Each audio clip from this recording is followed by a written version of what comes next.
After my daughter-in-law went away for work, my granddaughter whispered, "Grandma, please don't go back home. I heard Mom planning something against us." Believe me, I decided to trust her, so we ran away and hid. I was in shock when I saw what my daughter-in-law had planned. Let me tell you what happened that night. Let me tell you why a 9-year-old child begged me to run, and let me tell you what we discovered when we started digging into Tisha's secrets. Before we continue, I just want to say thank you for taking the time to hear my story. If you're comfortable, let me know where you're listening from, and what time it is where you are. Now let me tell you my story. My name is Catherine Williams. I'm 64 years old and I spent 35 years as a social worker with Child Protective Services. I've seen every kind of family dysfunction imaginable. I've investigated abuse cases that would give you nightmares. I've removed children from homes where they were being tortured, starved, beaten. I've interviewed hundreds of children about the worst moments of their lives. And the one thing I learned, the one absolute truth I came away with after 3.5 decades of that work, is this: children rarely lie about being in danger. When a child tells you they're scared, when they tell you someone is hurting them or planning to hurt them, you believe them, every single time. That's why when my granddaughter Maya grabbed my arm that Thursday night and begged me to run, I didn't hesitate, I didn't question her, I didn't dismiss her fears as childish imagination. I believed her, and that belief saved both our lives. But I'm getting ahead of myself. Let me back up and explain how we got to that moment. Let me tell you about Tisha. My son Marcus married Tisha Barnett 7 years ago. He was 31, she was 27. They'd met at a work conference. She was a pharmaceutical sales rep. He was an IT manager. She was beautiful, charming, successful. Everything seemed perfect on the surface. I had concerns from the beginning, but I kept them to myself. Marcus was in love, and I wanted him to be happy. My husband Bernard had died just 3 years before, and Marcus had been grieving hard. Seeing him smile again, seeing him excited about life, I didn't want to ruin that. But there were red flags, small things. The way Tisha's smile never quite reached her eyes, the way she'd make little comments about my house, my neighborhood, my outdated views on parenting, the way she'd monopolize Marcus's time, and slowly distance him from his friends. "Marcus, does your mother have to come to Sunday dinner every week? We never get time, just the two of us." "Marcus, I don't think we should let your mother babysit. She's so old-fashioned. Maya needs modern parenting." "Marcus, your mother keeps undermining me. She gives Maya different rules than I do. It's confusing for her." My best friend Ernie saw it immediately. "That girl's got dead eyes, Kate," she'd said after meeting Tisha the first time. "I don't trust her, something's not right." "You're being paranoid," I told her. "I'm being observant. There's a difference." I wish I'd listened to Ernie from the start. Would have saved us all a lot of pain. Maya was born a year after Marcus and Tisha married. She was perfect. Big brown eyes, sweet smile, gentle nature. She looked just like my mother, God rest her soul. I fell in love with that baby the moment I held her. For the first few years, Tisha tolerated my involvement in Maya's life. I'd babysit when she and Marcus went out. I'd come over for Sunday dinners. I'd take Maya to the park. It wasn't ideal. Tisha was always cool toward me, always controlling, but it worked. Then things started changing. Around the time Maya turned 6, Tisha became increasingly hostile toward me. Not in front of Marcus. Never in front of Marcus. But when it was just the two of us, her mask would slip. "You know, Catherine, Maya doesn't need you hovering over her all the time. She has a mother. Catherine, I'd appreciate if you didn't contradict my parenting decisions in front of Maya. It undermines my authority. Catherine, Marcus and I have been talking. We think it's time to establish some boundaries about your involvement in our family." The visits became less frequent. The phone calls became shorter. Marcus started making excuses about why I couldn't come over. "Tisha's not feeling well. We're really busy this weekend. Maybe next month, Mom." I felt like I was losing my son and my granddaughter, but I didn't know how to fight it without making things worse. Then, about 6 months ago, things got really strange. Maya started seeming different when I did see her, quieter, more withdrawn. She'd always been a chatty, energetic kid, but suddenly she was lethargic and subdued. "Is Maya feeling okay?" I'd ask Marcus. "She's fine, Mom. Just tired. Kids get tired." But it wasn't normal tired. It was drug tired. I'd seen it 1,000 times in my CPS career, kids who were being over-medicated to keep them compliant. I should have recognized it immediately. I should have done something sooner. But I didn't want to believe that my son's wife would drug her own daughter. I didn't want to think the worst. So I made excuses, just like everyone else does when they don't want to face an ugly truth. 3 weeks ago, something happened that should have been my final warning.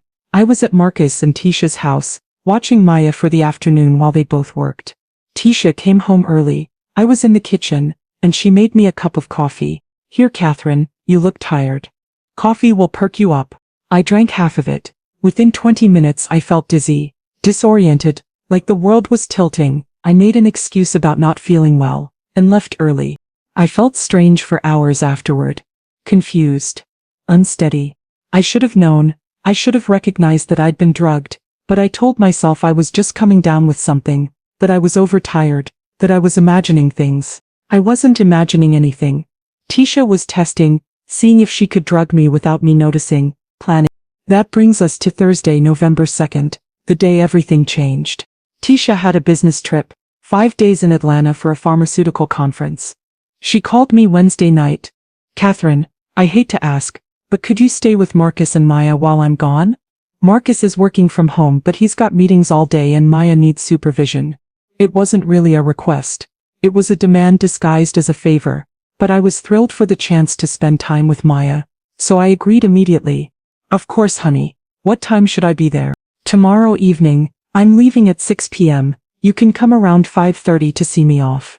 Something in her voice made my skin prickle. An edge.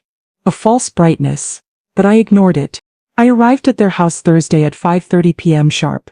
It was a nice house in a good neighborhood. 3 bedrooms, 2 bathrooms, neat, lawn. Marcus had done well for himself. I was proud of him. Tisha answered the door with a huge smile. Too big. Too bright, too fake. Catherine, come in, come in. So glad you could make it.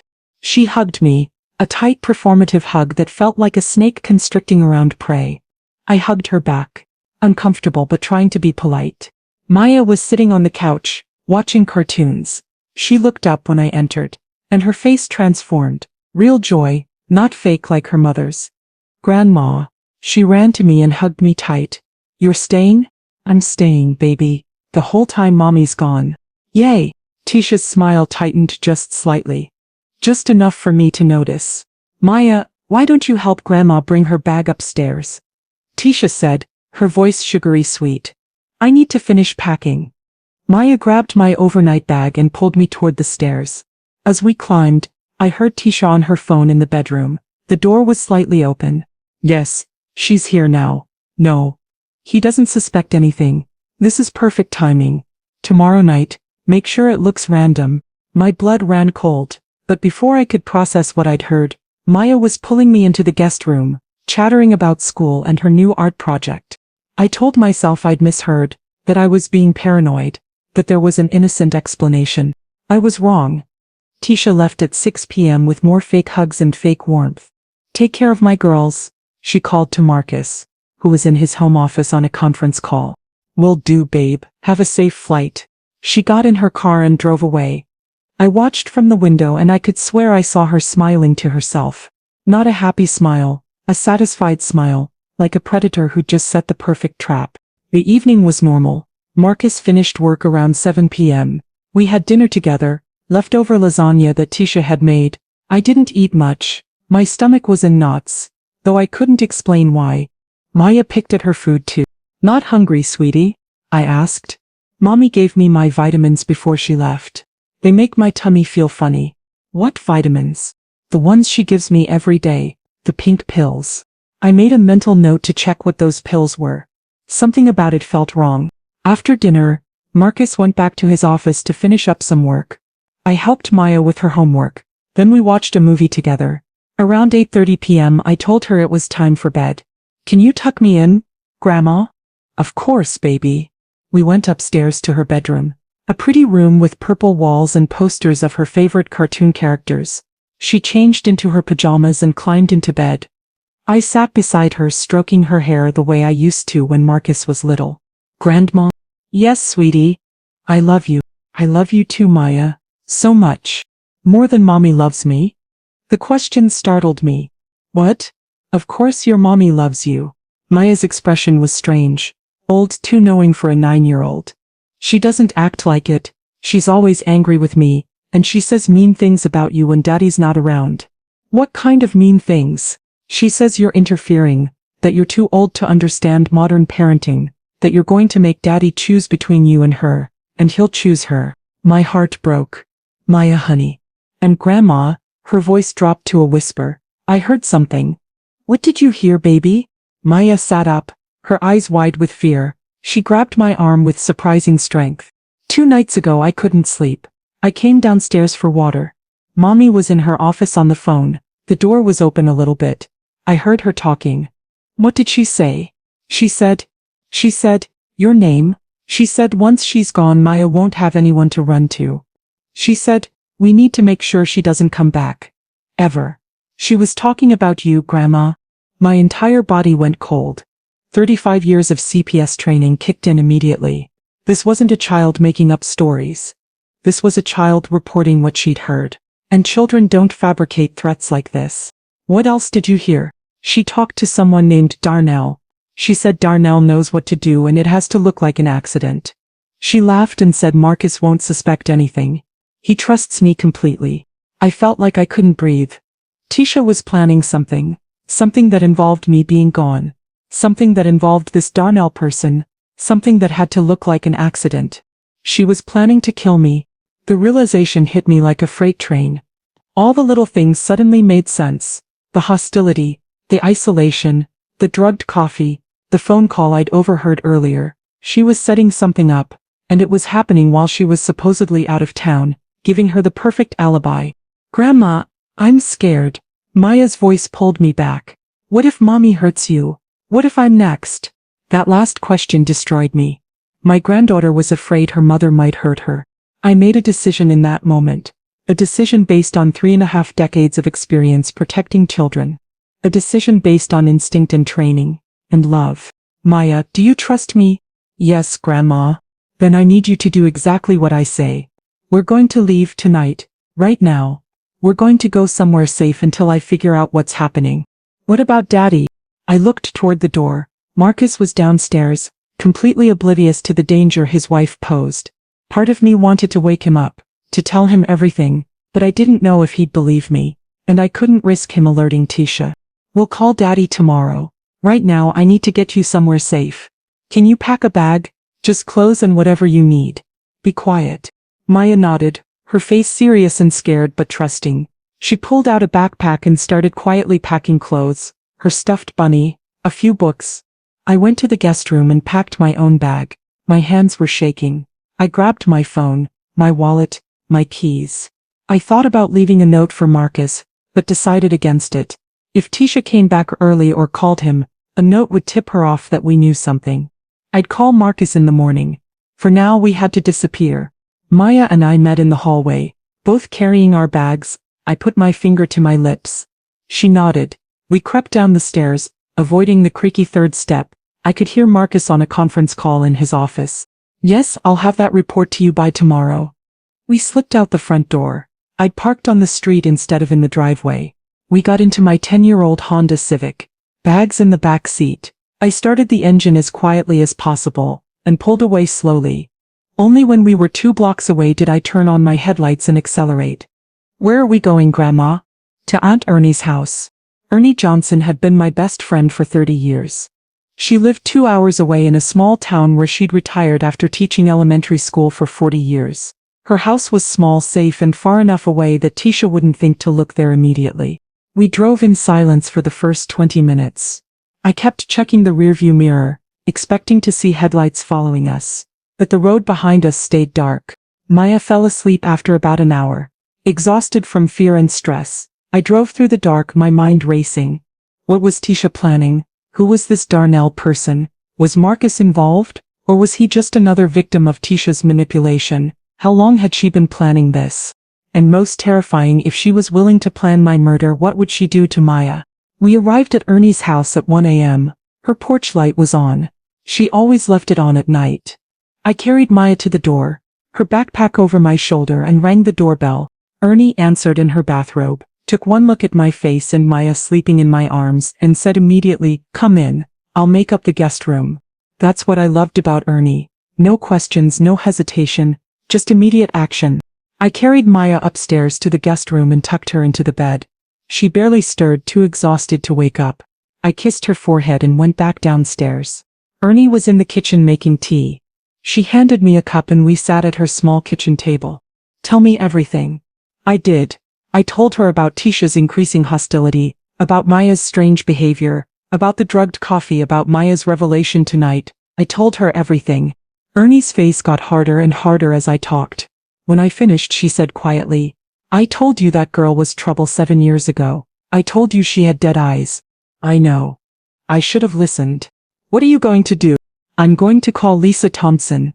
Lisa Thompson was a detective with the city police department. We'd worked together on dozens of CPS cases over the years. She was thorough, smart, and most importantly, she believed children when they reported danger. Call her now, Ernie said. Don't wait until morning. If Tisha really is planning something, time matters. I pulled out my phone and dialed Lisa's cell number. She answered on the third ring, her voice groggy. This better be important. Lisa, it's Catherine Williams. I need your help. I think my daughter-in-law is planning to kill me, and my granddaughter overheard her discussing it.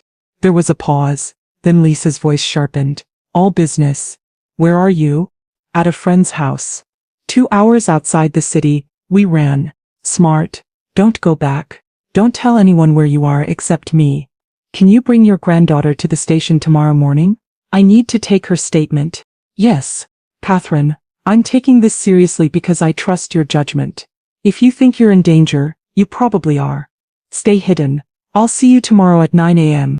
She hung up. I sat holding the phone, feeling simultaneously relieved and terrified. Ernie put her hand over mine. You did the right thing. You protected that baby. Now let's get you both through this. I barely slept that night. I lay in Ernie's guest room, listening to Maya breathe softly beside me, and thought about everything that had happened, about how blind I'd been, about how close we'd come to walking into Tisha's trap. My phone buzzed around 3 a.m. A text from Marcus. Mom, where are you? I woke up and you and Maya are gone. Call me ASAP. I didn't respond. Not yet. I needed to talk to Lisa first. I needed to know more about what we were dealing with. At 6 a.m. Marcus called. I let it go to voicemail. He called again at 6:30. Again at 7. Each voicemail sounded more frantic. Mom, this isn't funny. Where's my daughter? Call me back. Mom, I'm calling the police if I don't hear from you in the next hour. Mom, where the hell are you? At 8 a.m. I finally texted him back. Maya is safe with me. We're fine. I'll explain everything soon. Trust me. His response was immediate. Trust you? You kidnapped my daughter. Where are you? Tell me now. I turned off my phone. I couldn't deal with Marcus right now. Not until I had Lisa's help. At 8:30, Ernie, Maya, and I got in the car and drove to the police station. Maya was quiet, nervous, clutching her stuffed bunny. I held her hand the whole drive. Am I in trouble, Grandma? No, baby. You're not in trouble. You did exactly the right thing by telling me what you heard. Now we need to tell the police so they can help us. Will they believe me? Yes, they will. We arrived at the station at exactly 9 a.m. Lisa was waiting for us in the lobby. She was a tall woman in her mid-40s with sharp eyes and a warm smile that put children at ease. Catherine, good to see you. She shook my hand, then knelt down to Maya's level. And you must be Maya. I'm Detective Thompson. Your grandma told me you heard something scary. I'd like to talk to you about it, if that's okay. You're not in any trouble. You're actually being very brave by telling us. Maya nodded shyly. Lisa led us to a special interview room, not the stark interrogation rooms you see on TV, but a child-friendly space with comfortable chairs, toys, and warm colors. Everything designed to make kids feel safe. Maya, I'm going to record our conversation. Okay? So I can remember everything you tell me exactly right. Is that okay with you? Okay, good. Now your grandma said you heard your mommy talking on the phone. Can you tell me about that? Maya took a deep breath and told Lisa everything. The same story she'd told me, but with even more details this time. It was Tuesday night, 2 nights ago. I woke up because I was thirsty. I went downstairs to get water from the kitchen. When I walked past Mommy's office, the door was open a little bit. I heard her talking. Was she talking loud or quiet? Quiet, like she didn't want anyone to hear. but I heard her. What did she say? She said, once she's gone, Maya won't have anyone to run to. Then she said, the old lady has been interfering for too long. I knew she meant Grandma because she always calls Grandma the old lady when Daddy's not home. Lisa's expression remained neutral, but I saw something flicker in her eyes. She believed Maya. What else did you hear, sweetheart? She said, Darnell knows what to do and it has to look like an accident. And Marcus won't suspect anything because he trusts me completely. Then she laughed. It was a scary laugh. Did your mommy see you?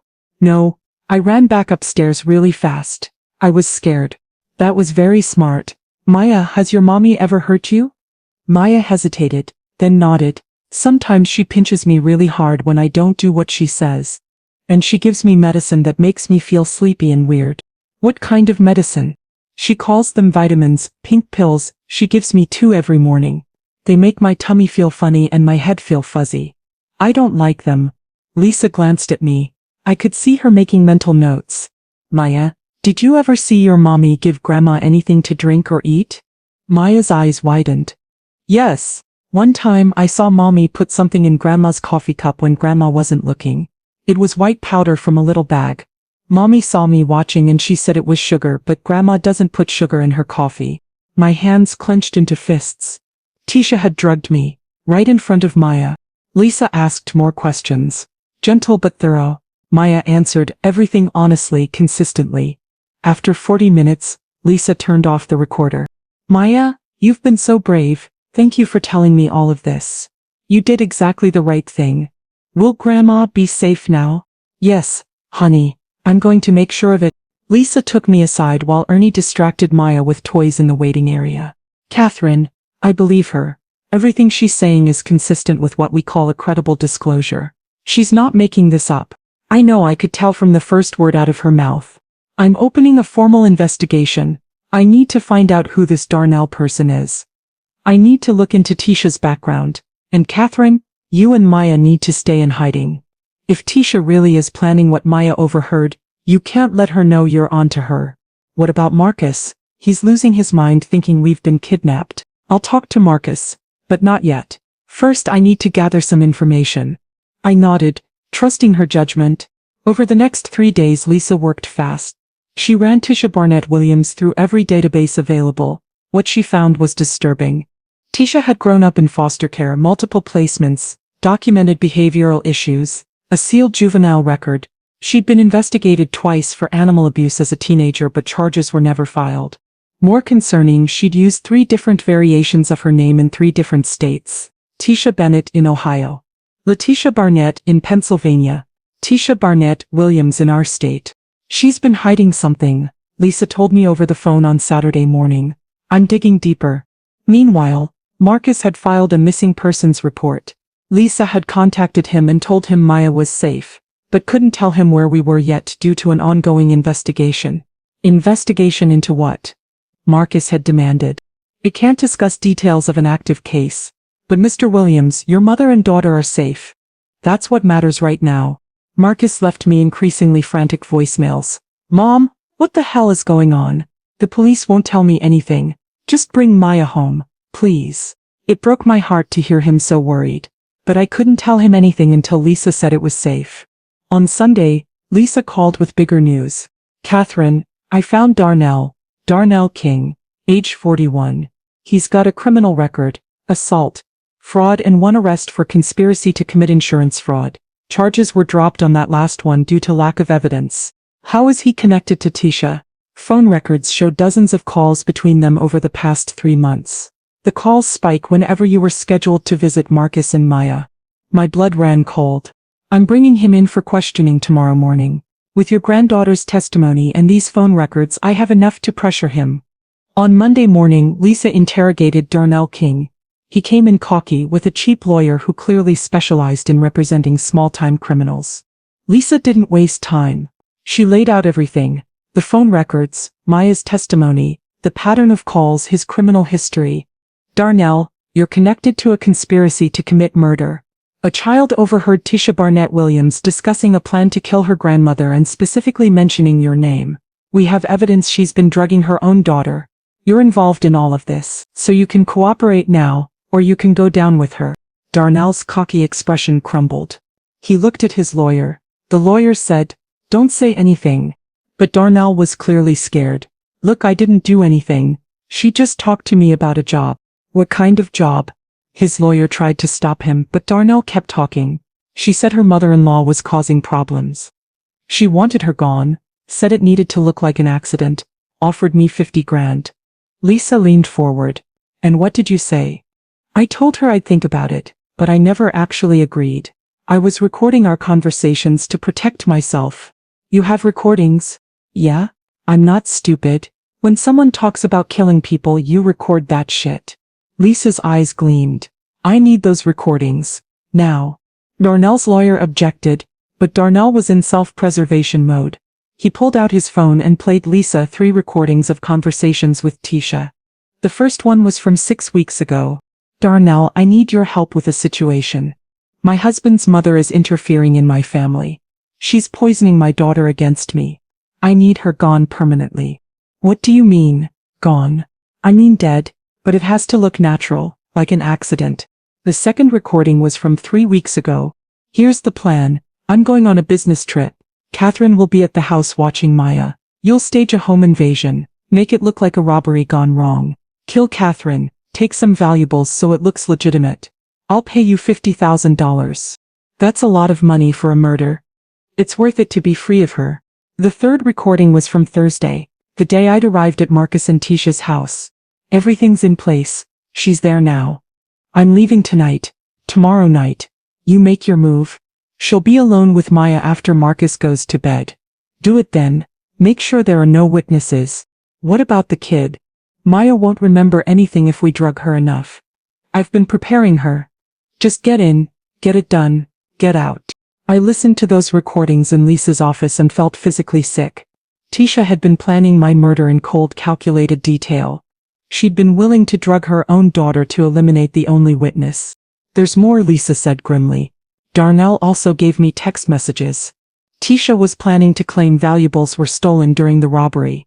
She'd recently increased their homeowner's insurance. And she'd been forging your signature on documents." "What documents?"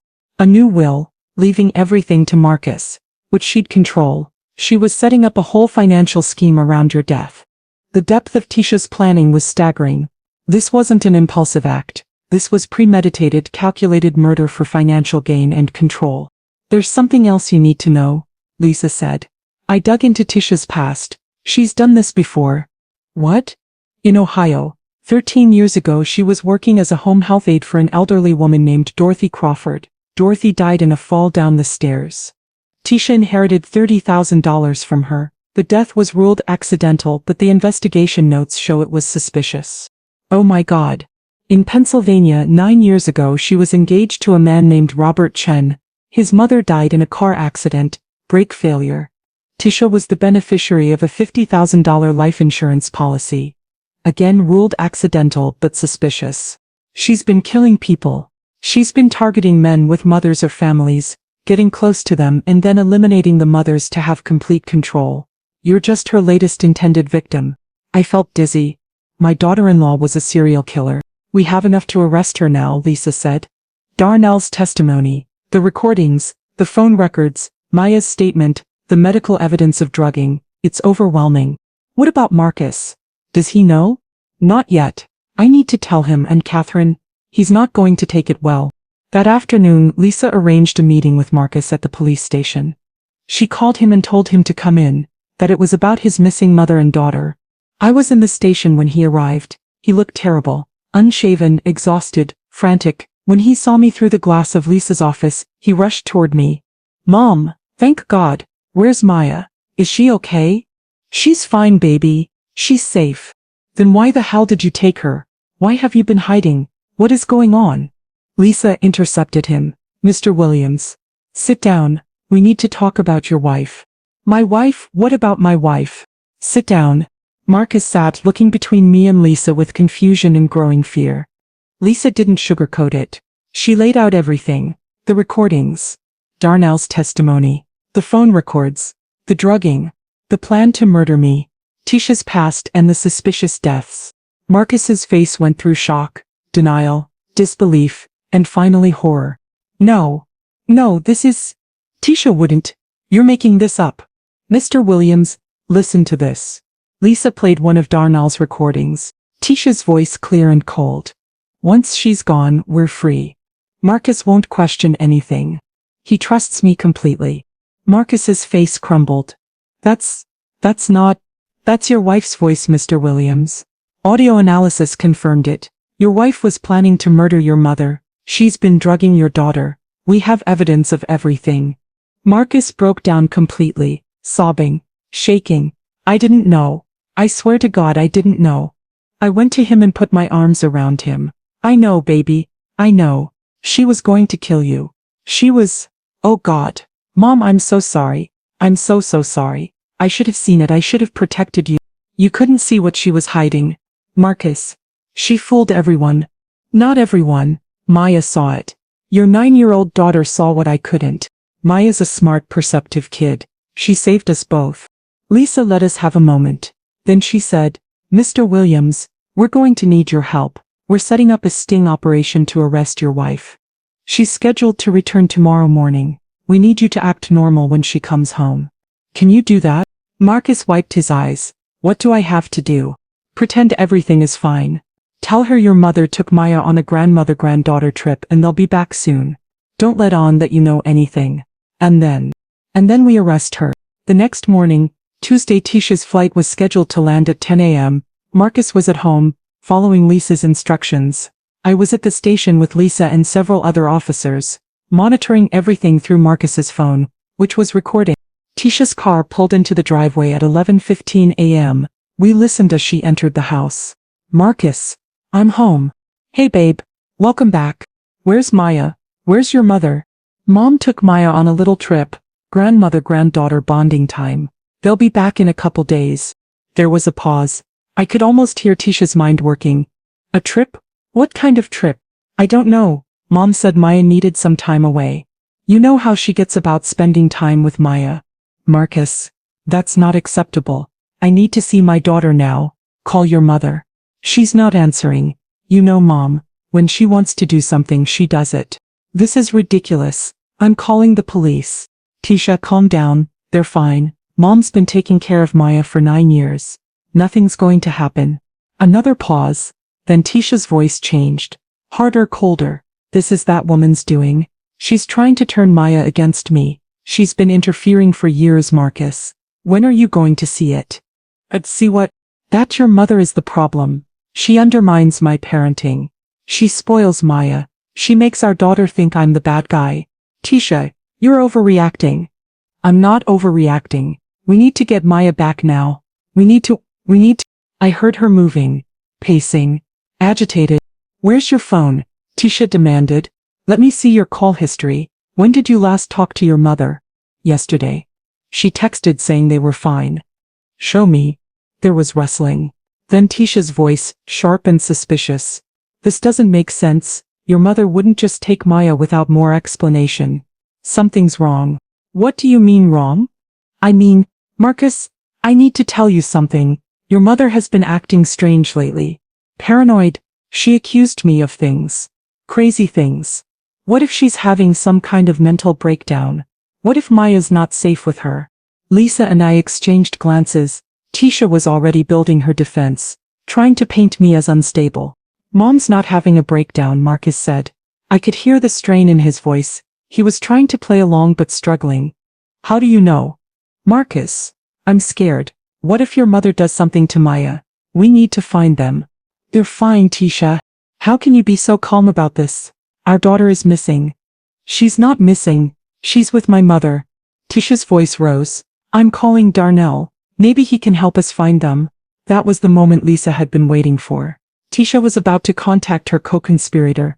Move in, Lisa ordered into her radio. Now. 3 unmarked police cars were already positioned around Marcus and Tisha's house. Officers approached the front and back doors simultaneously.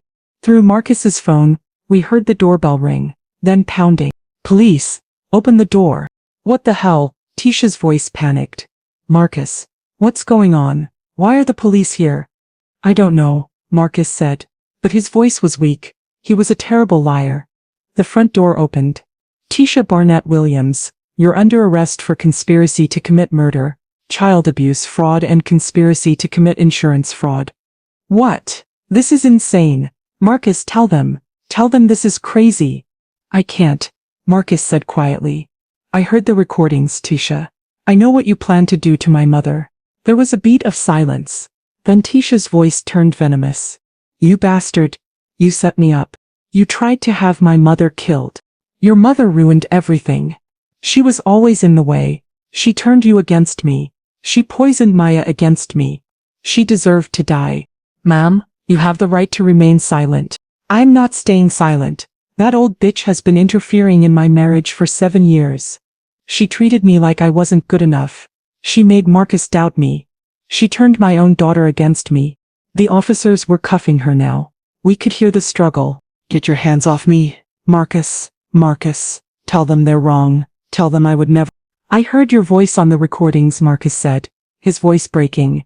You were planning to have someone murder my mother in our home, with our daughter in the house. How could you? I did it for us. For our family. Don't you see? Once she was gone, we could finally be happy. We could move away, start fresh, be our own family without her interference. She's my mother. She was a problem, and you were too weak to see it.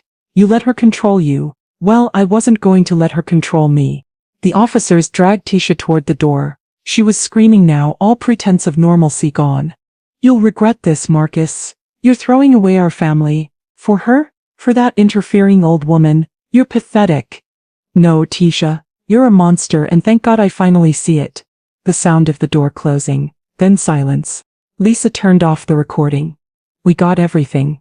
That confession combined with all our other evidence is going to put her away for a very long time. I sat back in my chair shaking. It was over. Tisha was arrested. Maya was safe. I was safe. But my son's marriage was destroyed. His wife was going to prison, and Maya had lost her mother. Not that Tisha had ever been much of a mother to her. Can I see Marcus now? I asked. Yes. He's at the house. The officers are getting his statement, but you can go to him. I drove to Marcus's house with an officer escort. When I arrived, Marcus was sitting on the front steps, his head in his hands. The police had finished processing the scene and taking statements. I walked up to him slowly. He looked up and his face crumbled when he saw me. Mom. I sat beside him and pulled him into a hug. My 40-year-old son sobbed in my arms like he was 5 years old again. I'm so sorry. I'm so sorry. She almost, you could have, if Maya hadn't. Shh, it's okay, we're safe. That's what matters. I should have seen it. There were signs. I loved her so much. I wanted to believe the best. And I let her isolate me from you. I let her make me doubt you. I chose her over you. You didn't know what she was capable of, baby. She manipulated you. That's what people like Tisha do. Maya knew. My 9-year-old daughter saw what I couldn't. Maya is a smart, perceptive child. And she loves her grandmother. She trusted me enough to tell me what she heard. And I trusted her enough to listen. Where is Maya? At Ernie's house. Safe. But Marcus, we need to talk about her, about what happens now. Marcus wiped his eyes. She's not going back to Tisha, ever. Tisha's going to prison. But Marcus, Maya's been through trauma. She's been drugged. She's been witnessing her mother's abuse. She saved my life, but she also lost her mother. She's going to need therapy, love, patience, time. I'll do whatever it takes, whatever she needs. And you need therapy too. You need to understand how you got manipulated so it never happens again. He nodded. I already called a therapist. I have an appointment next week. We sat together for a long time, father and son both processing the nightmare we'd just survived. Over the next few weeks, Detective Thompson's investigation expanded. She discovered even more damning evidence against Tisha. The vitamins Tisha had been giving Maya were tested. They were Benadryl mixed with a mild sedative, basically drugging a child to keep her compliant. Maya's pediatrician, Dr. James Mitchell, came forward with records showing he'd documented concerns about Maya seeming over-sedated at appointments. Tisha had switched doctors when he'd questioned her. The coffee I'd been given, Tisha had used a common sedative, testing to see if she could drug me without me noticing. She'd been planning to use a higher dose when Darnell came to rob the house, ensuring I'd be too drowsy to fight back. Forensic accountants discovered Tisha had been forging my signature on documents for months, trying to get access to my modest savings and trying to change my will. Most horrifying, Detective Thompson reopened the investigations into the deaths in Ohio and Pennsylvania, with Tisha's pattern now clear. Both cases were being re-examined as potential homicides. She's a serial killer, Lisa told me. She targets men with mothers, marries them, and then eliminates the mothers for financial gain and control. You're just the one who got away. 6 months later, Tisha's trial began. I attended every day, sitting in the gallery with Marcus and Ernie. Maya was spared from having to testify in person. Her video testimony from that first interview was used instead. The evidence was overwhelming. Darnell's testimony, the recordings, the phone records, the drugging evidence, the forensic accounting, the pattern of suspicious deaths, the forged documents. Tisha's defense lawyer tried to paint her as a victim, a woman driven to desperate measures by an interfering mother-in-law. He claimed Tisha had felt threatened by me, that I'd been trying to steal her family, that she'd only been defending her marriage. But the jury wasn't buying it. Not when they heard Tisha's voice on those recordings.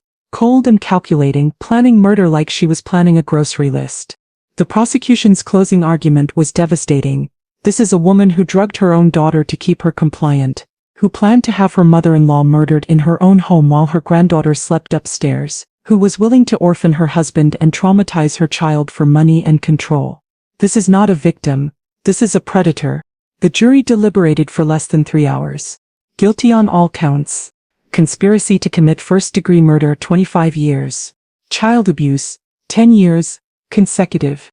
Fraud 5 years, consecutive. Total sentence 40 years in prison. Tisha would be 74 when eligible for parole. When the verdict was read, Tisha's mask finally shattered completely. She stood up screaming, "This is wrong. That old bitch set me up. She turned everyone against me. Marcus, tell them I loved you. Tell them I was a good mother." Marcus, holding Maya's hand, she'd wanted to be there for the verdict, stood and looked at his ex-wife with cold eyes. "You were never a good mother. You drugged our daughter. You tried to have my mother murdered. You're exactly where you belong. You'll regret this. Both of you. When I get out. In 40 years, Marcus said. By then Maya will be 49 years old. She won't even remember you. You'll just be a nightmare from her childhood that therapy helped her overcome." Tisha lunged toward us, but the bailiffs restrained her. She was dragged from the courtroom, still screaming threats. The courtroom erupted in conversation. Marcus pulled Maya into a hug. She'd been so brave through all of this. "Is it over, Daddy?" Maya asked. "Yes, baby, it's over. She can't hurt us anymore. Can we go see Grandma now?" "She's right here, sweetheart." Maya turned and hugged me tight. "You saved me, Grandma. When I told you about Mommy, you believed me. You didn't say I was making it up." I held my granddaughter and cried. "I'll always believe you, baby. Always." That was a year ago now. We've all healed in different ways. Marcus sold the house. Too many bad memories. He bought a new place just 20 minutes from me. Maya and I see each other 3 times a week now. We bake together, do art projects, go to the park. She's a happy kid again, laughing, playing, trusting. Marcus is in therapy, working through how he was manipulated and isolated. He's rebuilding relationships with friends he'd lost touch with during his marriage to Tisha. He's dating again now, very carefully, very slowly, and this time he introduces potential partners to me early. This time he listens when I have concerns. Maya is in therapy too. A wonderful child psychologist who specializes in trauma. She's processing what happened to her, the drugging, the emotional abuse, the fear. She has nightmares sometimes, but they're getting less frequent. As for me, I've healed too. The trauma of knowing someone wanted to kill me has faded. I'm back to volunteering with a local children's advocacy center, using my CPS experience to help other families. I speak at conferences about believing children when they report danger. Detective Lisa Thompson and I have stayed close. She's working on getting the Ohio and Pennsylvania cases reopened officially. There's a good chance Tisha will face additional murder charges for those deaths. Today is Maya's 10th birthday. We're all gathered at my house. Marcus, Maya, Ernie, Lisa, several of Maya's school friends, and some of Marcus's friends. There's a big cake with 10 candles. Music playing, laughter. Maya blows out her candles, and everyone cheers. Later, when the guests have left and it's just family, she sits beside me on the couch. Grandma? Yes, baby. I made a wish. You did? Are you going to tell me what it was? I wished that we stay safe and happy forever. All of us. You and me and Daddy. I pull her close. That's a beautiful wish, sweetheart. Grandma, can I ask you something? Anything. Why did you believe me? When I told you about Mommy? Adults never believe kids. Teachers don't believe us. Sometimes parents don't believe us. But you did. Right away. I think about how to answer. I believed you because of my job, baby. For 35 years I worked with children who were in danger. And I learned something important. Children almost never lie about being afraid or being hurt. Adults lie all the time. But children, when they tell you someone is hurting them or planning to hurt them, they're almost always telling the truth. So you believed me because of your job? I believed you because of my job and because I know you. You're a smart, honest, brave girl. When you told me you were scared and that you'd heard something dangerous, I knew you were telling the truth. And I knew I had to protect you. Thank you for protecting me. Always, baby. I'll always protect you. That's what grandmas are for. Marcus comes over and sits with us. What are you two talking about? About how Grandma believed me, Maya says. About how she saved us. Marcus looks at me with gratitude and love. She did save us, both of us. We saved each other, I say. Maya was brave enough to tell me what she heard. I was experienced enough to believe her and act on it. And Marcus, you were strong enough to face the truth even when it destroyed your marriage. Some marriage, Marcus says bitterly. 7 years with a woman who was planning to murder my mother. Hey, I put my hand on his. You didn't know, Tisha fooled everyone. Friends, colleagues, neighbors. She was good at hiding what she was. You can't blame yourself for that. I should have seen the signs. Maybe, but you see them now, you'll never miss them again, and that's what matters. Maya snuggles between us. I'm glad we're all safe now. I'm glad the bad lady is gone forever. Me too, baby, Marcus says. Me too. We sit together, the three of us, in my modest living room. The room Tisha used to judge as too humble. The house she thought was beneath her standards. The home where I raised my son and where I'm now helping raise my granddaughter. This house saved us. This modest, humble, working-class house. Because Tisha underestimated me. She saw a simple retired social worker in a simple house. And she thought I'd be an easy target. She didn't realize that simple doesn't mean stupid. She didn't realize that working class doesn't mean weak. She didn't realize that 35 years in child protective services had taught me to spot danger, to trust children and to act decisively when necessary. She underestimated a grandmother's love. And that's what destroyed her in the end. When Maya whispered those terrifying words, "Grandma, please don't go back home," I heard Mom planning something against us. Believe me, I had a choice. I could have dismissed her fears. I could have told her she was imagining things. I could have stayed and walked right into Tisha's trap, but I chose to trust her. I chose to believe a 9-year-old child over the adult who'd been manipulating us all. And that choice saved our lives. Now, a year later, we're healing. We're building a new family dynamic without Tisha's toxicity. We're creating new memories in place of the traumatic ones. Marcus has primary custody of Maya. I see them several times a week. We have family dinners on Sundays just like we used to before Tisha started isolating Marcus. Maya is thriving. She's excelling in school. She has friends. She laughs freely. She's not that withdrawn, anxious, drugged child anymore. She's herself again. And she knows that her grandmother will always believe her when she says she's in danger. She knows that her father will always prioritize her safety over everything else. She knows she's loved and protected. That's what Tisha tried to destroy. That bond between grandmother, son and granddaughter. That love. That trust. She failed. We survived because Maya was brave enough to speak up. Because I was experienced enough to listen. Because Marcus was strong enough to face the truth. We survived because we chose each other over the poison that Tisha had brought into our family. As I sit here with my son and granddaughter, surrounded by the remnants of a birthday party in my humble living room, I think about what could have happened if Maya hadn't overheard that phone call, if she hadn't trusted me enough to tell me, if I hadn't believed her, if we hadn't run. I'd be dead, murdered in Marcus's home while Maya slept upstairs, drugged by her own mother. Tisha would have consoled my grieving son while secretly planning her next move. Maya would have been trapped with a woman who saw her as an inconvenience at best, a witness to eliminate at worst. But that's not what happened. What happened is that a 9-year-old girl trusted her grandmother, and a grandmother trusted her granddaughter's word over all logic and propriety. What happened is that we ran, we hid, we investigated, we built a case, we brought down a woman who'd been getting away with murder for years. What happened is that we survived. And now we're not just surviving, we're living, we're healing, we're growing stronger every day. Tisha is in prison, where she belongs. She'll be there until she's an old woman. By the time she gets out, if she ever gets out, Maya will be a grown woman with a life and family of her own. She'll be old enough that she won't have to see Tisha unless she chooses to. And I suspect she'll choose not to, because Maya knows what her mother really is.